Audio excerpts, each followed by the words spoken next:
సార్వత్రిక ఎన్నికల్లో తనకు సీటు కేటాయించకపోవడంపై టీడీపీ నేత బొలినేని రామారావు స్పందించారు. తనకు చంద్రబాబు అన్నా, తెలుగుదేశం పార్టీ అన్నా కూడా ప్రాణమన్నా ఆయన 2012 ఉప ఎన్నికల్లో ఎవరు ముందుకు రాకపోతే తనను పోటీ చేయమన్నారని గుర్తు చేశారు. 2014 ఎన్నికల్లో పోటీ చేసి గెలిచి ఉదయగిరిని ఎంతో అభివృద్ధి చేశానని చెప్పారు.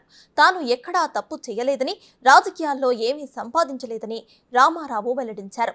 ఎన్నో ఏళ్లుగా పార్టీ పట్ల విధేయుడిగా ఉన్న తన పట్ల వ్యవహరించిన తీరుపై బాధపడుతున్నానని చెప్పుకొచ్చారు. దీనిపై చంద్రబాబుతో భేటీ కాబోతున్నట్లు బొలినేని చెప్పారు.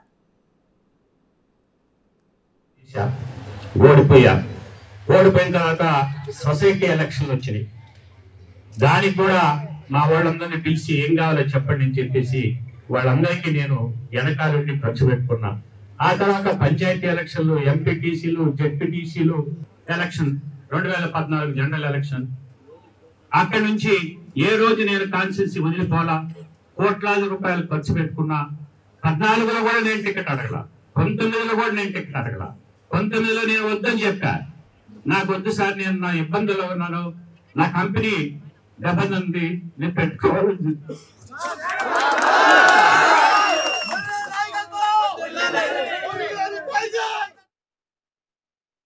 రాత్రి గంటల్లో రేపు సాయంత్రానికి ఉదయగిరి నియోజకవర్గంలో మంచి నిర్ణయంతో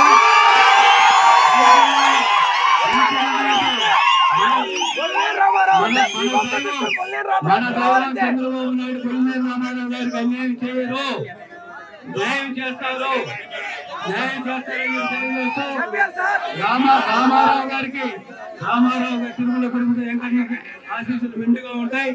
వెంకన్న ఆశీస్సులతో చంద్రబాబు నాయుడు కలిసి మంచి నిర్ణయంతో రేపు సాయంత్రం మళ్ళీ నియోజకవర్గంలో అడుగు పెట్టామని చెప్పి తెలియజేస్తారు.